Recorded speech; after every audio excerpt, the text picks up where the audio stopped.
Hai semuanya. Hari ini kita akan membahas tentang otak, khususnya korteks prefrontal, dan hubungannya dengan ADHD. Jadi ayah dan bunda, siapkan kopi dan mari kita belajar bersama. Korteks prefrontal adalah bagian otak kita yang paling berkembang, menempati sepertiga bagian depan kepala kita. Ia terbagi menjadi 3 area utama, dorsal lateral, orbital inferior, dan gyrus cingulata. Area ini sering disebut pusat kendali eksekutif otak, karena memenangani fungsi-fungsi penting seperti menjaga perhatian, mengendalikan impuls, membuat keputusan, mengatur waktu, dan mengatur emosi. Singkatnya, ia membantu kita bertindak bijak, merencanakan ke depan, dan berinteraksi sosial.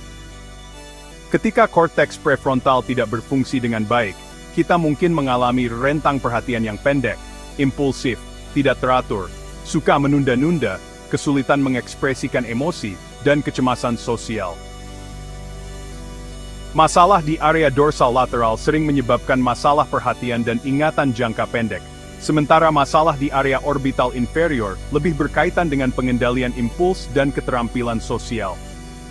ADHD, atau Attention Deficit Hyperactivity Disorder, adalah gangguan genetik pada korteks prefrontal, sebagian karena kekurangan dopamin. Penelitian menunjukkan bahwa ketika orang dengan ADHD mencoba berkonsentrasi, aktivitas korteks prefrontal mereka justru menurun. Ini menjelaskan mengapa semakin keras mereka mencoba, semakin buruk hasilnya. Mereka membutuhkan rangsangan baru untuk fokus, dan tekanan hanya memperburuk keadaan. Mari kita bicara tentang Kent. Di usia 24, ia telah menghabiskan 6 semester di perguruan tinggi, tanpa menyelesaikan 1 kelas pun. Namun ia bermimpi masuk sekolah kedokteran. Sejak TK, ia kesulitan untuk duduk diam dan fokus, sering dicap sebagai orang yang kurang berprestasi. Pemindaian otak menunjukkan bahwa otaknya normal saat istirahat, tetapi ketika mencoba berkonsentrasi, korteks prefrontalnya mati. Setelah mengonsumsi Adderall, ia menyelesaikan semua kelasnya, mendapatkan gelar associate dalam 12 bulan, menyelesaikan gelar sarjana biologi 3 tahun kemudian, dan masuk sekolah kedokteran. Pemindaian otak lanjutan menunjukkan peningkatan yang signifikan dalam aktivitas korteks prefrontal.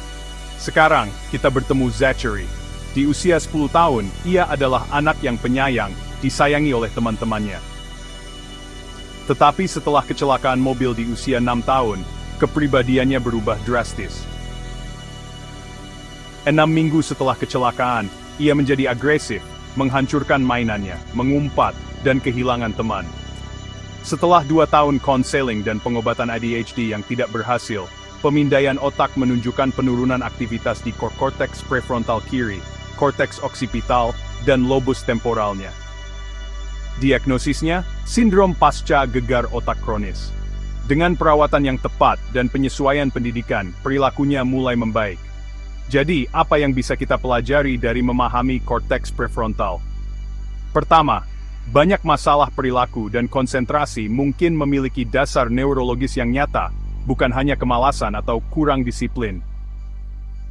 Kedua, diagnosis yang tepat dan pemahaman tentang fungsi otak dapat membuka jalan bagi pengobatan yang efektif.